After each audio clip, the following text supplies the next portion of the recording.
오늘은 고린도 후서 3장 1절에서 6절 말씀을 통해서 사역자의 추천서라는 제목으로 말씀을 전하고자 합니다.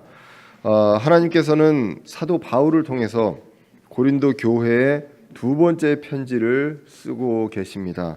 고린도 교회는요, 바울의 2차 선교여행 당시에 세워진 교회로 저희들은 알고 있습니다. 그래서 고린도 교회에 보내는 첫 번째 편지를 통해서 사도 바울은 사도 바울이 하나님께서 사도 바울을 쓰셔서 세운 그 교회가 잘못되어 가고 있을 때 그 책망하는 그 말씀들을 고린도 전서를 통해서 이제 썼던 것을 우리가 알 수가 있습니다. 그리고 이제 이 두 번째 편지의 1장, 2장을 우리가 살펴보았습니다. 오늘 본문을 읽기 전에요, 1장, 2장을 통해서 우리가 알아야 될 사실들이 몇 가지 우리가 알고 계시지만 정리를 한번 해보겠습니다. 첫 번째로 바울의 일행이 고린도 교회 방문 계획이 여러 번 있었지만 계획대로 진행되지 않았습니다. 이것을 통해서 정말 신실한 사람이지만 사도이지만 사람의 약속, 사람의 계획은 틀릴 수 있다는 것, 하나님의 계획과 하나님의 뜻을 정확하게 우리가 100% 알지 못하는 상황에서 계획을 세웠을 때 달라질 수 있음을 우리가 알 수가 있습니다. 두 번째로 이로 인해서 고린도 교회는 바울의 사도직에 대해서 의심하는 사람들이 생겨난 것을 우리가 사도행전과 그리고 우리 그 고린도 전후서를 통해서 우리가 유추해 볼 수가 있습니다. 자, 이러한 상황에서 이제 사도 바울은 고린도 교회에 보낸 두 번째 편지를 이제 쓰게 됩니다. 그리고 세 번째로 바울의 그 방문에 차질이 있었던 그 이유에 대해서 여러 가지 이제 이야기를 합니다. 크게는 이제 연기하고자 했던 그 이유를 설명을 합니다. 고린도전서 그 첫 번째 편지를 통해서 책망을 했을 때 그 책망을 받고 그들이 스스로 돌이킬 수 있는 그런 기회를 주고자 했다. 그래서 1장 마지막에 보시면 믿음을 지배하는 자가 되기를 원치 않았다라는 것입니다. 그들의 믿음을 지배하는 자가 되는 것이 아니라 그들이 믿음 안에서 설 수 있도록 도움을 주는 자가 되기를 원했다라고 이야기를 하게 됩니다. 그러면서 이제 네 번째로 오해에 대해서 바울의 본심을 이야기합니다. 바울은 사람들을 대할 때, 세상 사람들 대할 때도 그렇고 그 교회에 대할 때도 그렇고 단순함으로 그리고 진실함으로 그리고 하나님의 은혜로 대했다라고 그 자신의 어떤 진실성에 대해서 이야기를 하게 됩니다. 그리고 이제 다섯 번째로 고린도 그 전서가 전해지고 나서 그리고 그들의 반응을 인간적으로 굉장히 듣고 싶어 했습니다. 근데 그걸 듣지 못했을 때 그 바울의 마음에 안식이 없었다고 그랬습니다. 디도를 보고 싶었는데 디도를 보지 못했을 때 마음에 안식이 없었다라는 얘기를 할 만큼 그 고린도 교회가 어떻게 변했는지 그 소식을 간절히 듣고 싶어 했던 그 마음을 알 수가 있습니다. 사실 이렇게 보면요, 지금 이 내용들을 보면 뭐 그럴 수 있겠구나 생각하실지 모르겠지만 만약에 여러분들이 사도 바울이라고 생각을 해보면, 저는 이 서신서를 보면서 제가 그 바울의 수준에 갈 수는 없지만 사도 바울의 입장이라면 어떨까 그 기분을 한번 생각을 해봤습니다. 참 할 맛 안 난다라는 생각을 할 것 같습니다. 1년 6개월 동안 걸려서 거기서 말씀을 전해서 세운 교회인데 자신에 대한 신뢰가 없이 계획이 피치 못한 사정으로 이렇게 틀어질 수밖에 없는 상황에서 과연 그 바울이 사도가 맞는가라는 그것까지 의심을 받을 정도로 내가 해명을 대야 될 상황까지 왔다면 인간적으로 그 마음이 어떨까요? 여러분들 때려치고 싶은 생각 들지 않겠습니까? 예. 내가 뭘 하려고, 내가 무슨 부귀영광을 누리겠다고 내가 이런 걸 하겠냐라는 인간적인 생각이 들 수밖에 없을 것 같습니다. 그런데 사도 바울은 사람을 보고 그리고 나의 어떤 이 일에 대해서 보상에 대한 그런 생각이 아니라 하나님의 일을 할 수밖에 없는, 로마서에 나옵니다. 복음의 빚진 자로서 내가 이런 것들을 해야 한다는 그 마음이 앞섰기에 어떻게 해서든지 두 번째 편지를 통해서 부드럽게 정말 온유하게 이걸 쓰고 있습니다. 1장에 보면 위로를 이야기를 합니다. 그리고 그 나오는 계속 말씀 속에서 자신은 정말로 진실하게 너희들을 대했다. 그리고 너희들의 그 소식을 듣고 싶었다. 이러한 간절함들이 묻어 나오는 것을 볼 수 있습니다. 내가 너희들을 얼마나 사랑하는지, 얼마나 아끼는지, 긍휼하게 생각하는지 이러한 것들을 이 고린도 후서에서 우리가 그 마음을 이제 볼 수가 있습니다. 그러면서 우리가 지난 시간에 이제 봤던 내용이 사역자는 그 본인의 그 마음, 지금 디도를 마침 만나지 못해서 안식이 없었던 그 마음 속에서도 승리할 수 있었다. 왜? 하나님을 통해서 승리할 수 있었다라는 것. 마음이 기쁠 때, 그 정말로 보람될 때, 그런 기쁠 때만 말씀을 전했을 때 그 말씀이 승리하는 것이 아니라 하나님은 그 말씀을 선포한 자의 그 마음 상태와 상관없이 그 전해지는 그 위탁받은 대로 전하는 그 전하는 말씀을 통해서 승리하고 또 그리스도인의 향기가 날 수 있게끔 하신다라는 것을 우리가 지난 시간을 통해서 이제 볼 수가 있습니다. 자, 그래서 바울 일행은 이렇게 그 어떤 본심에 대해서 그리고 이런 오해들을 풀기 위해서 이제 노력하는 내용들이 나오게 되고 이것이 이제 오늘 3장에서도 쭉 이제 이어지게 됩니다. 그러면서 이제 오늘 본문에서 말씀드린 것처럼 이제 그 사역자의 추천서란 제목이 우리가 떠오르게끔 하는 그 말씀이 이제 3장인 것입니다. 우리가 2장 마지막에서 봤습니다. 사도 바울은 하나님께서 주신 말씀을 부패시키지 않고 많은 사람들이 말씀을 부패시켰지만 부패시키지 않고 그 하나님 앞에 있는 그 진실함으로 하나님 앞에 있는 것처럼 그리스도 안에서 말씀을 전했다고 이야기를 하면서 이제 3장으로 넘어오게 됩니다. 그래서 지금까지 말씀을 통해서 알 수 있는 상황을 정리해 보면 바울은 사도직에 대한 의심에 대해서 그 의심을 받고 있는 것에 대해서 해명할 필요가 있고요. 그리고 또 다른 상황을 보면 말씀을 부패시키고 있는 그 많은 사람들이 사도 바울 대신 인정받고 있는 그러한 시대 그 상황을 우리가 볼 수가 있다는 것입니다. 바울이 의심을 받고 그리고 말씀을 부패하고 듣기 좋은 얘기를 하고 하는 그러한 상황에서 그 가짜들이 오히려 인정받고 있는 그러한 상황이다라는 것을 우리가 이제 볼 수가 있습니다. 그리고 이제 당시 상황을 좀 더 자세히 들어가서 보시면 당시에는 우리가 사도행전에서 볼 수 있듯이 예루살렘 교회가 있었습니다. 그리고 사도들과 특별히 이제 야고보가 이게 다스리는 그 예루살렘 교회가 있었는데 유대인들의 교회였습니다. 그들은 구원받은 사람들이었지만 처음에는 구원은 유대인들한테만 있고 그리고 할례가 굉장히 중요한 것이라는 것을 주장을 해왔었습니다. 사도 바울과 이야기를 하면서 그 생각이 바뀌는 사건이 사도행전 15장에 이제 나오게 됩니다. 이방인들에게도 구원이 있고 이방인들에게 할례를 강요하는 것은 맞지 않다라는 것으로 이제 결론을 내릴 만큼 예루살렘 교회가 권위가 있었습니다. 그렇기 때문에 당시에도 이제 오늘 말씀들을 통해서 보면 그 추천을 받아서 다니는 사람들이 있었습니다. 그 어떤 유명한 사람이라든가 아니면 예루살렘 교회로부터 추천서를 받아서 다니는 사람들이 있었음을 볼 수가 있습니다. 그런데 사도 바울은 특별한 추천인이나 추천서가 없었습니다. 이게 사도직을 의심하는 어떤 근거로서 하나의 어떤 방편으로서 사용되지 않았나 우리가 말씀을 통해서 볼 수가 있습니다. 우리나라 문화에서는 이 추천서가 특별히 이게 뭐 추천서가 요식적인 행위고 어차피 특별한 의미가 있는 것이 아니지 않나라는 생각들을 하기가 쉽습니다. 그런데 서양의 문화에서는요, 이 추천서는 그 어떤 것보다 중요합니다.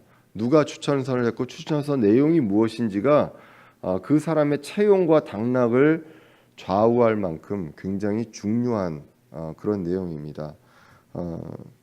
예전에 이제 유학 갈 때 저도 그랬었고요. 그리고 또 뭐 저한테 의뢰를 받거나 또는 딴 사람한테 의뢰를 하는 사람들을 보면 유학 갈 때도 반드시 추천서가 있어야 됩니다. 보통 추천서가 2장에서 한 3장 정도 있어야 됩니다. 그런데 보통은 이제 그 지도교수 저를 잘 아는 분들에게 이제 추천서를 이제 받게 되죠. 그래서 이제 추천서를 이제 요청하러 이제 가게 됩니다. 그런데 이제 워낙 그 당시에 지금은 뭐 좀 약간 문화가 바뀌었는데요. 그 당시에는 워낙 이제 추천서가 그 당시에 우리나라 정서하고 맞지 않았고 의미가 없었는지 추천서를 써오라고 합니다. 그래서 써와서 본인이 사인해서 그냥 보내는, 그러니까 아주 요식적인 행위였습니다. 그런데 받아들인 쪽에서 굉장히 심각하게 받아들이는 거죠. 그래서 그 추천서만 보면 우리나라 사람들은 아주 모두 다 세계적으로 우수한 학생으로 추천을 받고 가게 되는 그런 상황들이 있었습니다. 근데 이제 제가 거기 가서 추천서에 대한 내용들을 이제 보게 됐을 때요, 다른 게 굉장히 있더라고요. 그러니까 제가 이제 미국에 있을 때 다른 회사라든가 아니면 연구소나 이런 데 이제 그 지원을 할 때 보면 추천서를 제가 그 추천인으로부터 받아서 동봉해서 보내는 게 아니라 추천인의 명단을 그쪽에 보냅니다. 명단하고 연락처를. 그럼 그쪽에서 알아서 연락을 합니다. 그래서 직접 그 사람들한테 받습니다. 그렇게도 하고 그다음에 이제 제가 거기에 있으면서 남들을, 우리 교회에 있는 청년부들이나 그런 분들이 어디를 갈 때 추천을 해달라고 해서 추천서를 써준 적이 있었습니다. 그 당시에 이제 처음 추천서를 쓸 때 이제 그 웹사이트에 찾아서 추천서를 쓰는 법이라고 이제 영어로 나온 그 미국 문화에서 그걸 쭉 봤어요. 근데 거기에 나와 있는 내용들을 보고 제가 깜짝 놀랐습니다. 이거 추천서를 아무한테나, 그리고 그냥 대충 써달라고 해야 될 게 아니구나라는 것을 알게 된 게요. 이 사람에 대해서 내가 안 지가 얼마나 됐고 얼마나 잘 알고 있다는 거를 쓰게 돼 있습니다. 그러니까 내가 추천하는 사람을 얘가 몇 살 때부터, 예를 들면 몇 학년 때부터 내가 알고 있었던 사람이다. 그리고 정말로 잘 아는 사람이다라는 걸 쓰게 돼 있고요. 그 다음에 그 이후에 이 사람의 어떤 업무적인 능력, 그 다음에 인간의 됨됨이, 열정, 이런 것들을 쭉 그 항목별로 쓰게 돼 있습니다. 그냥 편지식으로 쓰는 겁니다. 그리고 마지막에 더 자세한 질문이 있다면 나한테 연락하시오라고 해서 전화번호, 이메일 이걸 적게 돼 있고 제 사인을 적게 돼 있습니다. 그 내용을 보면서 이 추천서가 정말 이런 거였구나라는 거를 이제 느끼게 되었습니다. 제가 나중에 이제 한국에 와서요, 아시겠지만 지금 제가 이 학교에 있기 전까지 다른 학교에 있으면서 학교를 옮길 때 여러 학교를 옮기면서 이제 지원을 해서 떨어진 적이 이제 많이 있었습니다. 그때 이제 어떠한 대학들은 추천서를 이제 요구를 합니다. 요즘에 대학교 이제 교수 자리할 때도 추천서를 요구를 하는데, 그때도 이제 추천을 받기 위해서 제가 그 미국에 있는 지도 교수한테 추천서를 써달라고 했었습니다. 그랬는데 이 추천서를 나는 이렇게 보냈다라고 하면서 직접 보내고 그리고 그 카피를 저한테도 이제 보내주더라고. 혹시나 만약에 못 받으면 이거를 네가 프린트해서 그 우편으로 보내라라고 해가지고 늦으면 안 되니까요. 그래서 그걸 보냈는데 그걸 보고 제가 놀란 게 물론 이제 추천서를 쓸 때 제 이력서를 보냅니다. 제가 어떻게 이제 물론 알지만 헤어진 기간 동안은 이제 모르니까요. 제 지도 교수가 제가 연구했던 그 논문에 대한 업적을 다 이야기를 하고 이게 이제 웹사이트로 찾아봤을 때 얼마나 인용이 됐고 이런 것까지를 다 찾아가지고 한 2페이지에 걸쳐서 열심히 썼는데, 근데 안타깝게도 우리나라는 아직까지 추천서를 받는 입장에서 그냥 추천서를 받았다로 끝이지 내용이 어떻다는 보지 않습니다. 네, 그래서 나중에 되니까 이 추천서를 한번 부탁한다는 게 굉장히 부담이 되고 미안하더라고요. 이거를 쓰기 위해서 그분이 얼마만큼 정성 들여서 하는가. 근데 사실 그만큼 이 추천서가 그들의 문화에서는 엄청난 것이라는 것입니다. 그래서 오늘 지금 이 추천에 대한 내용들을 이야기하는 거, 추천서 한 장만 이렇게 들고 다녔을 때 이 사람이 어떤 사람인지를 믿을 수 있는 그러한 사회에서 이 추천서는 굉장히 중요한 그런 상황입니다. 그런데 이 가짜들도, 그리고 말씀을 부패하고, 그리고 이런 사람들도 한 장씩 추천서를 들고 다니는데 사도 바울은 그 추천서 없이 지금 다니고 있다고 이야기를 하고 있습니다. 그 당시에는요, 그 가짜 그리고 말씀을 부패하는 사람들에 대해서 많이들 나옵니다. 특별히 이제 율법을 강조하는 그 율법주의자들이 나오는 것을 보고 갈라디아서에서도 이렇게 이야기를 하죠. 갈라디아서 1장 6절에 보시면 그리스도의 은혜 안에 너희를 부르신 분을 너희가 이렇게 속히 떠나 다른 복음으로 옮겨가는 것을 내가 이상히 여기노라. 그것은 또 다른 참 복음이 아니며 다만 너희를 어지럽히고 그리스도의 복음을 왜곡하려 하는 자들이 더러 있도다라고 합니다. 그래서 다른 복음을 전하는 사람들이 분명하게 있었다라는 것. 그 갈라디아서의 역사를 보면 율법주의자들 그리고 할례에 대해서 강조하는 그런 것들에 대해서 이야기를 사도 바울이 아니다라고 하면서 그리스도 안에서의 어떤 자유를 이야기하는 그것이 이제 갈라디아서가 되겠습니다. 다시 오늘 본문으로 돌아왔을 때 다른 사람들은 추천서가 있었지만 사도 바울은 따로 추천서가 없었습니다. 그러면서 이제 그들과 다름을 분명하게 이제 이야기를 하고 있는 것이 이제 3장 1절입니다. 3장 1절을 보시면 우리가 다시 우리 자신을 추천하겠느냐? 내가 왜 다시 추천을 해야 되느냐? 이미 1년 6개월 동안 교회를 세우면서 봐왔던 이 사도 바울이고 하나님께서 역사에서 하나님의 그 기적적인 그 역사로 교회가 세워지는 이런 것들을 봤는데도 내가 우리 자신을 다시 추천을 해야 되느냐, 시작하겠느냐라고 하고 혹은 우리가 다른 사람들처럼 너희에게 추천하는 서신을 보내거나 다른 사람들로부터 추천서를 받아서 다른 사람들이 이렇게 추천서 들고 다닌 것처럼 그렇게 해야 하겠느냐, 그리고 또 너희들로부터 추천하는 편지를 꼭 받아야 되겠느냐, 이렇게 할 필요가 있겠느냐, 나는 그렇지 않다라는 내용을 이야기를 합니다. 이 얘기는 이제 고린도 후서 10장에서도 나오게 됩니다. 우리가 자기 자신을 10장 12절에 보시면 우리가 자기 자신을 추천하는 자들과 감히 한패가 되거나 혹은 그들과 우리 자신을 비교하지 아니하노라. 오직 그들은 자기들을 기준으로 자기들을 판단하며 자기들 가운데서 자기들을 비교하니 지혜가 없도다. 17절에 보시면 오직 자랑하는 자는 주 안에서 자랑할지니 자기를 추천하는 자가 인정받지 아니하고 주께서 추천하는 자가 인정받느니라. 이렇게 나옵니다. 주께서 추천하는 자가 인정받는 그러한 것이 되어야 한다라는 것입니다. 이 말씀을 통해서 우리는 알 수 있습니다. 바울은 어떤 사람 또는 어떤 단체 혹은 예루살렘 교회, 지금의 따지면 교단, 어떤 유명한 목사님으로부터 추천받는 것, 그런 것이 필요한 것이 아니다라는 것입니다. 그런 것이 없어서 사도 바울 고린도 교회가 자신의 사도직을 의심해서는 안 된다라는 것입니다. 고린도 교회에 사역이 있었습니다.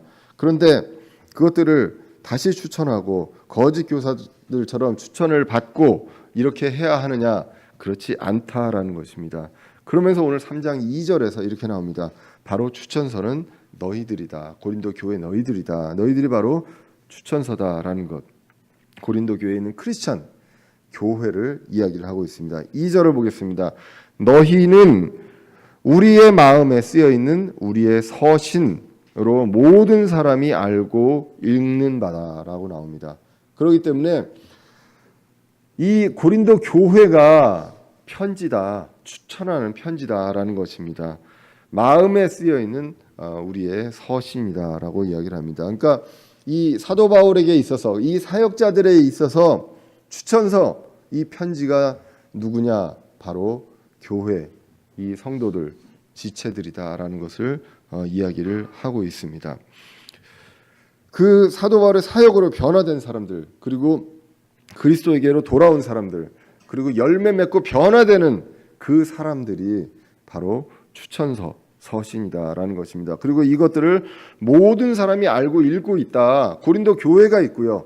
고린도 교회가 하나님을 믿는 그 교회가 있는 것만으로 이것이 바로 사도 바울의 추천서가 아니겠느냐라는 것. 주님께서 추천하신 그것이라는 것입니다. 그렇기 때문에 우리는 열매로 보게 된다고 성경 전체에서 이야기합니다. 과정, 여러 가지 것들이 아니라 이 변화된 사람들의 어떤 열매를 보게 됩니다. 마태복음 7장 15절에 이렇게 이야기합니다. 거짓 대언자들을 조심하라. 그들은 양의 옷을 입고 너희에게 나오나 속은 약탈하는 일이니라. 너희가 그들의 열매로 그들을 알리니 사람들이 가시나무에서 포도를 또는 엉겅 귀에서 무화과 나무를 거두겠느냐?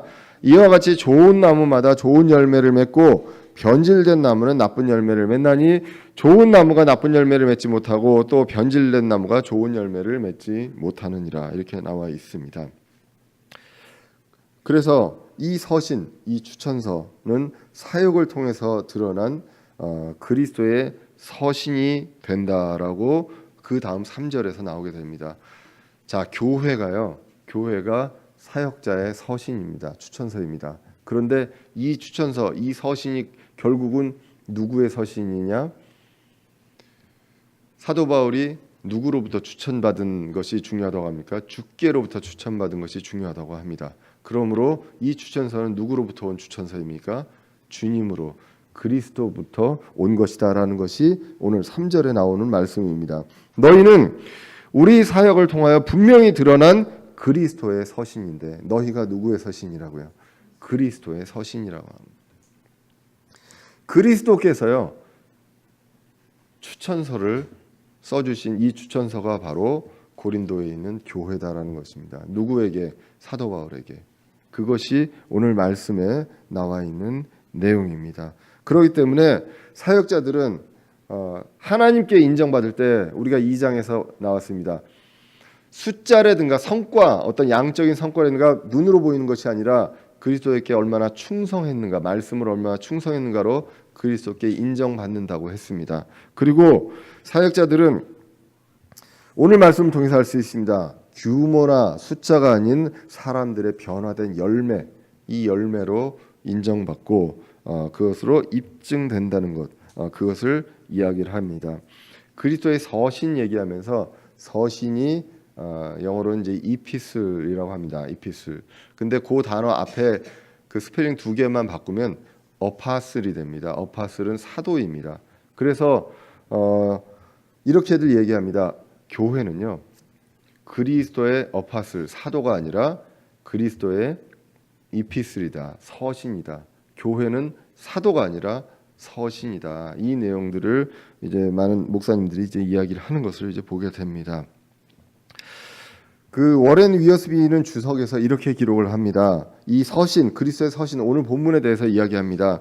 당신은 매일 한 장씩 복음서를 쓰고 있습니다. 당신의 행위와 당신의 말로 쓰는 것입니다. 우리의 말과 그 글로, 행위로, 열매로 나오는 것입니다. 사람들은 믿음직한지 또는 진실인지 보려고 당신이 쓴 것을 읽습니다. 당신이 쓴 복음서는 과연 어떠한 것입니까? 라고 하는 것입니다. 우리를 통해서 그리스도의 서신이 나타납니다. 조금 더 이제 비유를 하자면 복음서가 나타납니다. 그런데 이 복음서를 다른 사람들이 우리를 보고 읽습니다. 우리를 보고 그것들을 보게 된다는 것입니다. 그러므로 우리의 말과 행위와 이런 것들을 통해서 우리는 그 복음을 전하게 된다라고 이야기를 하게 됩니다. 그런데 오늘 본문 3절 후반부에서 보시면 이 그리스도의 서신을 뭐에 비교하냐면 돌판에 비교하게 됩니다.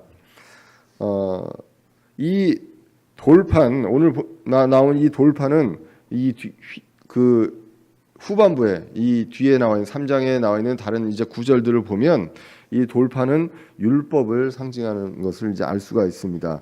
그래서 율법에 기록된 어떤 글, 이것이 바로 그 돌판임을 이제 알 수가 있는데요. 율법 돌판에 쓰여진 것이 아니라 하나님의 영으로 육체의 마음판에 쓰여진 것이다라고 이 그리스도의 서신에 대해서 이야기합니다. 예전에 하나님께서 모세를 통해서 돌판에 율법을 새겨 주셨습니다. 그런데 이제 그리스도의 서신은요, 우리의 마음에 새겨진 영의 편지임을 이제 이야기를 하게 됩니다. 그러면서 이것은 이제 우리가 그러면서 영의 사역자라는 내용들이 이제 오늘 본문에 나오게 됩니다. 그래서 이러한 것들을 얘기하면서 새 상속 언약을 얘기하는데요. 이 새 상속 언약은 히브리서 10장 14절 이하에서도 이렇게 구체적으로 나오게 됩니다. 그분께서는 거룩히 구별된 자들을 단 한 번 헌물을 드림으로 영원토록 완전하게 하셨느니라. 이것에 대하여는 성령님께서도 우리에게 증인이 되시나니 그분께서 앞서 이르기를 그날들 이후에 내가 그들과 맺은 언약이 이것이라 주가 말하노라 내가 내 법들을 그들의 마음속에 두고 그들의 생각 속에 그것들을 기록하리라 이렇게 말씀합니다. 자, 그래서 새 상속 언약이 있습니다. 이 새 상속 언약이 있는데 이 언약들, 이 말씀들을 어디에 기록하냐면 우리의 마음 속에 두고 우리의 생각 속에 기록한다는 것. 그것을 이제 예수님께서 말씀하셨다는 것. 그래서 돌판에 새겨진 율법은요, 볼 수는 있습니다. 우리 눈으로 볼 수는 있으나 사람을 변화시킬 수는 없고, 그러나 하나님의 영의 말씀은 인간 마음에 새겨지면서 우리 사람을 변화시킬 수 있다. 이것이 바로 영적인 사역이다라고 오늘 말씀을 통해서 알 수가 있습니다. 자, 그렇게 하면서 이제 고린도후서 3장 4절 5절로 이어지게 됩니다. 우리가 그리스도를 통해 하나님을 향하여 이 같은 확신을 가지고 있으나 우리는 어떤 일이 우리 자신에게서 난 것으로 생각할 만큼 능력 있지 아니하며 오직 우리의 능력은 하나님에게서 나느니라라고 기록을 하고 있습니다. 정말로 저와 여러분, 특별히 사역자들이 기억해야 될 말씀입니다. 어떤 능력도요, 우리 자신에게서 난 것으로 생각할 만큼 능력이 없다는 것. 다 하나님에게서 나느니라라는 이 말씀을 우리가 분명하게 해야 합니다. 이 여러 가지 사역들, 이 사역으로 일어나는 결과들, 이거는 분명합니다. 사람들이 변화되었고 열매가 맺어집니다. 그런데 누가 말을 잘하고 달변가가 와서 이야기를 함으로 인해서 이렇게 되는 것이 아니라, 그러한 능력이 있는 것이 아니라 하나님께서 능력을 주셔서 하나님의 능력으로 이 모든 것들이 이루어지고 있다라고 이야기를 하고 있습니다. 그러므로 우리는 늘 말씀드리지만 사람을 보면 안 됩니다. 사도 바울도 사람입니다. 사람을 보지 말고 그 사역을 통해, 능력을 통해 그 역사를 이루어 가시는 하나님을 봐야 한다는 것입니다. 그분이 승리케 하시고 변화시키고 그리고 향기가 나게 한다는 것입니다. 지금 저희들도 이제 영상으로 그 동영상을 이제 합니다. 저는 사실 지금도 제 이 영상이 나가는 게 많이 이제 부담되고, 말씀드렸지만 이 조명에 따라 머리 색깔도 바뀔 정도로 흰머리가 있고, 예, 그렇기 때문에 사실 음성으로만 나갔으면 하는 그런 마음이 간절합니다. 그런데 이제 시대가 시대다 보니까 이제 영상으로 이제 많이 가게 되는데, 늘 좀 당부하고 싶은 말씀이 뭐냐면, 보이는 사람을 보시지 마시고 듣는 말씀을 통해서 하나님을 보셨으면 좋겠습니다. 이 세상에 어떤 사람들이요, 사도 바울을 포함해서 어떤 사람도 완전한 사람이 없습니다. 완전한 사람이 없고요. 성경의 주석들을 보면 많은 정말 그 훌륭한 설교자들, 우리 독립침례교회 진영도 그렇고요, 많은 설교자들이 주석서를 썼는데, 물론 큰 틀에서 구원교리에서는 같지만 세부적인 면에서 해석이 다른 경우들이 많이 있습니다. 그렇기 때문에 저도 한 세 개 정도는 이제 같이 보면서 이제 비교해서 보는데, 사람이 그럴 수밖에 없습니다. 내 생각이 100% 안 들어갈 수 있냐? 그렇지 않다는 것입니다. 그렇기 때문에 말씀을 듣고 이 사람을 보지 마시고 이 말씀을 통해서 하나님을 그 생각하고, 그리고 말씀을 다시 봐서 그것이 과연 그 말씀이 맞는가를 다시 한번 돌이켜 볼 수 있는 그러한 여러분들이 되었으면 좋겠습니다. 자, 빌립보서 3장 2절에 사도 바울이 이렇게 얘기합니다. 개들을 조심하라고 합니다. 사도 바울이 개라는 얘기까지 하게 됩니다. 악한 일꾼들을 조심하며 살을 베어내는 자들을 조심하라. 영으로 하나님께 경배하고 그리스도 예수님을 기뻐하며 육체를 신뢰하지 아니하는 우리가 곧 할례자니라라고 이야기합니다. 육체를 신뢰하지 않는 우리가 진짜다라는 이야기를 하게 됩니다. 그러므로 모든 능력은 하나님께로부터 온다는 것, 이것을 우리가 분명하게 기억하고 갈 필요가 있다는 것입니다. 그리고 이제 오늘 6절로 이어집니다. 어떻게 보면 3절에서 6절로 바로 와도 됩니다. 왜냐하면 3절에서 하던 이야기가 6절로 이어지기 때문입니다. 4절, 5절은 이러한 능력이 어디서 나오느냐? 하나님에게서 나온다라는 내용들을 이야기를 하고 있는 것입니다. 그러면서 이제 6절에 보시면 그분께서 또한 우리를 새 상속 언약의 유능한 사역자로 삼으시되 글자의 사역자가 아닌 영의 사역자로 삼으셨나니 글자는 죽이되 영은 생명을 주느니라 라고 이야기합니다. 아까 우리가 3절에서 잘 봐야 될 것이 돌판이 있다고 그랬습니다. 그리고 마음이 있다고 그랬습니다. 돌판에 새기는 것이 있고요, 마음에 새기는 것이 있었습니다. 그런데 이것이 이제 6절로 와서는 어떻게 되냐면 글자가 나오고요, 글자가 나오고 영이 나온다는 것을 이제 우리가 알 수가 있습니다. 그럼 이 글자는 무엇을 의미하느냐라고 하면 율법 돌판에 새겨진 글자를 이야기합니다.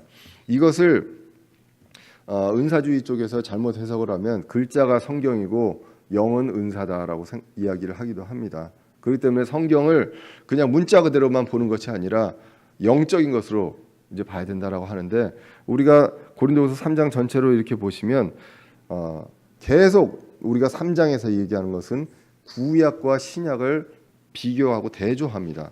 그래서 구약은 율법으로, 신약은 그리스도의 그 생명의 말씀으로 이제 기록을 하게 되거든요.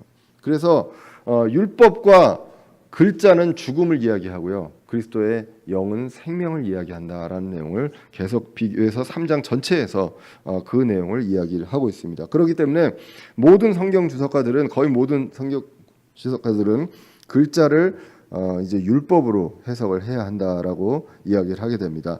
그러면서 하나님께서는 사도 바울과 일행을 새 상속 언약의 유능한 사역자다 이렇게 삼으셨다라고 기록을 하고 있습니다. 글자가 아닌 상속 언약의, 새 상속 언약의, 이 새 상속 언약이 바로 신약입니다. 우리가 말하는 신약이 New Testament 이렇게 얘기하는 것이 구체적으로 우리나라 말로 번역을 한다면 새 상속 언약인 것이죠. 그래서 히브리서 9장 15절에 이렇게 기록합니다. 이런 까닭에 그분께서는 새 상속 언약의 중재자이시니 이것은 첫 상속 언약 아래에 있던 범법들을 구속하시려고 죽으심으로부터 부르심을 받은 자들이 영원한 상속 유업의 약속을 받게 하려 하심이라 라고 나옵니다. 자, 여기서 보시면 예수님은 새 상속 언약의 중재자입니다. 그런데 그 전에 첫 상속 언약이 있었습니다. 근데 그것은 그 율법 아래에 있는 범법이었습니다. 그래서 이것들을부터 구출하시려고 예수님께서 죽으심으로 부르심을 받은 자들이 이제는 영원한 상속 언약을 얻게끔 그 유업의 약속을 받게 하시려고 새 상속 언약을 가져오셨다라고 기록을 합니다. 그래서 16절에 보시면 상속 언약이 있는 곳에는 반드시 상속 언약하는 자의 죽음이 필히 있어야 하나니, 그래서 상속 언약은 사람들이 죽은 뒤에라야 효력이 있고 상속 언약하는 자가 살아있는 동안에는 아무 힘이 없느니라 라고 나오게 됩니다. 예수님이 죽은 이후에 이 신약 새 상속 언약이 효력이 있게 이제 되었다라는 것을 이제 이야기를 하게 됩니다. 그렇기 때문에 당시에 다수의 율법에 대한 사역자가 아니라 그들은 영의 사역자다라는 내용을 이야기합니다. 그러면서 이 글자는, 율법은 죽게 하고 영은 생명이 있게 한다라는 내용이 이제 오늘 그 6절에 나와 있는 내용입니다. 우리가 율법을 통해서 어떻게 합니까? 율법은 물론 지키면 좋습니다. 지켜야 합니다. 우리가 지키려고 노력해야 합니다. 그런데 율법을 통해서 우리가 의의가 될 수 있느냐?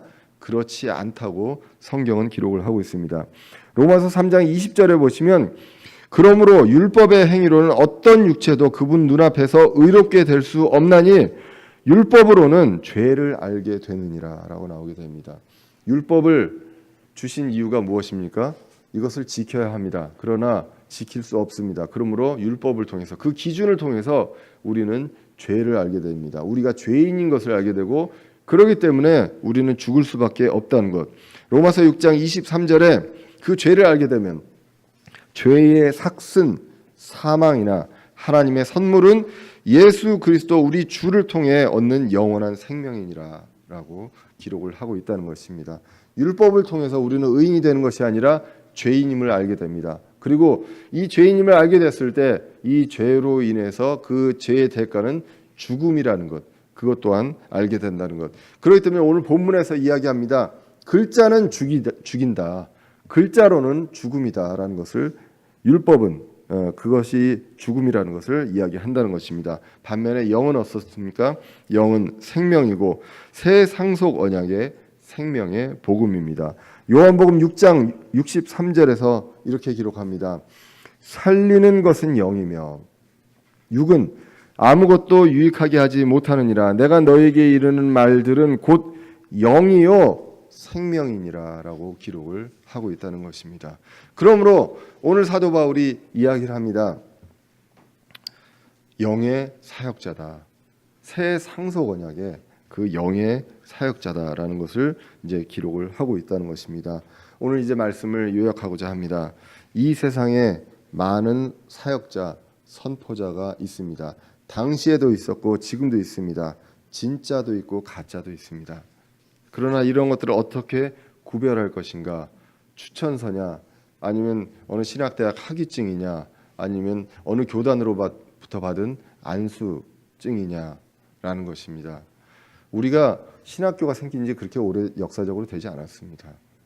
그렇기 때문에 신학교가 어떤 신학대학교가 이런 것들을 증명하는 그러한 시스템은 아니다라는 것을 우리가 성경을 통해서, 오늘 본문을 통해서 알 수가 있습니다. 사역자를 통해서 역사하신 그 하나님, 성도의 숫자 그리고 교회의 규모가 아니라 사역자의 복음에 대해서 진실한 충성과 그리고 변화된 신자들, 그 신자들이 바로 그리스도의 추천서, 사역자에 대한 그리스도의 추천서라는 것. 이것은 부패된 말씀 교리로 되는 것이 아니고 많은 전통과 율법의 그런 율법주의로 그리고 행위로 되는 것이 아니라는 것입니다. 그 신자가 바로 추천서고요. 신자의 마음에 새겨진 율법이 있다는 것, 마음에 새겨진 말씀이 있다는 것. 사람이 아닌 오직 하나님의 능력으로 이 모든 것들을 이루셨다고 오늘 말씀이 기록을 하고 있습니다. 그래서 글자라든가 율법의 사역자가 되는 것이 아니라 영의 사역자를 통해서 일하시는 하나님이 있다. 그 하나님의 능력, 그 능력으로 새 생명을 얻고 변화된 사람들이 있다는 것입니다. 이 내용을 보면서 생각을 해봤습니다. 제가 이 사역을 이렇게 하면서 이제 그 여러분들을 생각해보고, 여러분들이 하나님께서 저를 통해서 여러분들을 변화시키고 있는가, 이런 것들을 보게 됩니다. 그러면서 우리가 이제 이 교회 그 신자들이 결국은 이제 사역자의 추천서가, 그리고 서신, 바로 그리스도의 서신이 되지 않겠느냐, 이런 것들을 다시 한번 생각해 보면서 기도가 좀 더 간절해지고 또 말씀의 준비에 대해서 조금 더 신경이 더 쓰여지고, 그렇게 하다 보니까 센티멘탈해져서 단체 카톡에 갑자기 밤에 그런 것들을 이제 올리게 되고 이렇게 되는, 사람이 참 감정적으로 많이 그렇게 되는 것 같습니다. 이해해 주시고 부족한 사람임을 양해해 주시면 감사하겠습니다. 두 번째로 우리가 말씀을 통해서 알 수 있는 게 있습니다. 저와 여러분 모두 그리스도의 사역자가 되어야 한다는 것입니다. 저뿐만 아니라 이제는 모든 사람이 바로 그리스도의 복음 사역의 그 사명을 받은 그런 사람들입니다. 주신 말씀 그대로 선포하면 됩니다. 사회상으로부터 오해가 있을 수 있습니다. 그리고 그냥 지금 이 당시처럼 그 추천서를 들고 다니는 사람들, 그리고 교회로부터도 오해가 있을 수 있습니다. 그런 오해가 있을 때 우리는 그 오해 앞에서 주님의 추천서가 있다, 그리고 그리스도의 서신이 있다, 그리고 그리스도를 보면서 우리가 담대할 수 있습니다. 바른 말씀과 교리를 갖고 우리가 말씀을 전할 때 우리의 마음의 상태와 상관없이, 마음의 평안함과 상관없이 주님의 능력으로 전할 때 그 놀라우신 능력에 의지해서 전하는 영의 사역자가 되어야 하겠습니다. 돌판의 글로, 율법으로, 겁주는 말로, 강압적인 말로 사람들을 죽이는 사역자가 아니라 영으로 마음에 새기는 영으로 그 말씀으로 생명을 주는 영의 사역자가 되어야 하겠습니까? 되어야 하겠고요.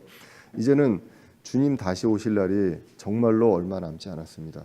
우리가 무엇에 힘써야 하는가 이것을 다시 한번 생각을 해보게 됩니다. 우리는 영의 사역자로서 정말 언제 오실지 정말 이제는 얼마 안 남은 이때 한 사람이라도 우리가 어떻게 구원해야 하는지 복음을 전해야 하는지 영의 사역자로서의 감당이 필요합니다. 그리고 저와 여러분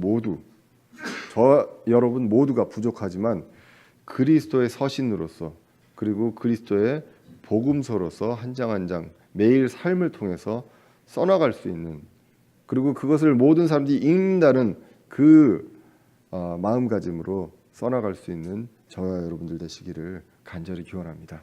기도하겠습니다.